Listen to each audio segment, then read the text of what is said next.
tes cheveux. Maquilleur. Bonjour. Je suis Mathilde, j'ai 32 ans et j'ai 2 enfants.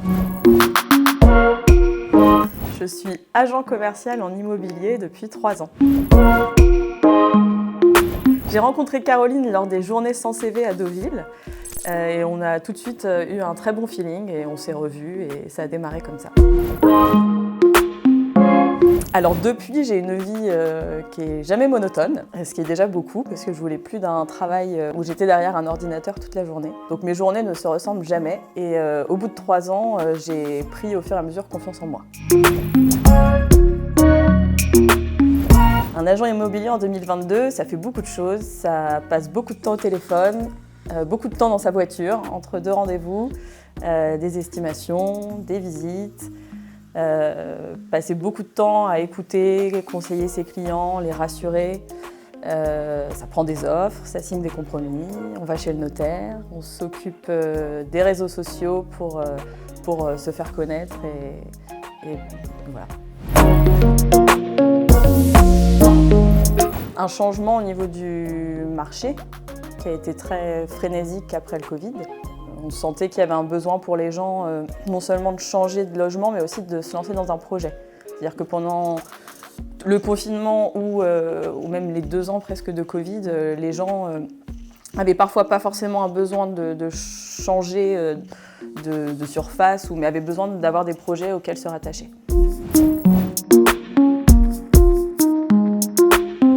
Quand je me suis lancée dans l'immobilier, j'avais très peur de l'image justement que pouvaient avoir les agents immobiliers. Justement les agents immobiliers un peu à l'ancienne, plutôt tournés vers le fait de faire une vente à tout prix et sans s'intéresser aux clients. Je pense que l'agent immobilier d'aujourd'hui et le bon agent immobilier s'intéresse avant tout à son client, au projet. Je pense que c'est ça qui a changé, c'est la proximité avec les gens. En tout cas, c'est ce qu'on a chez Stéphane Plaza Immobilier et c'est ce qu'on... Je ne pourrais pas faire ce métier si ce n'était pas comme ça aujourd'hui. L'ADN de la marque Stéphane Plaza Immobilier, c'est qu'on est très proche de nos clients, on les connaît bien, ils nous connaissent bien aussi, parce que s'ils nous choisissent, c'est parce qu'ils nous font confiance. En tout cas, c'est très important pour nous.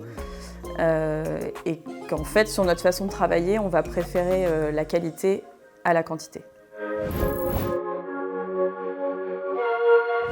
Dans ma relation avec mes clients, j'ai besoin qu'il y ait une relation transparente, sincère, et qu'il y ait une relation de confiance et de sentir qu'ils sont comme une équipe avec moi dans leur mise en vente ou dans leur achat. C'est-à-dire qu'on est ensemble dans ce projet, je suis là pour les accompagner et j'ai besoin qu'on soit, on soit ensemble, on réfléchisse ensemble. Moi j'apporte mes conseils, mon expertise, mais on est dans le même bateau parce que ça reste leur projet à eux.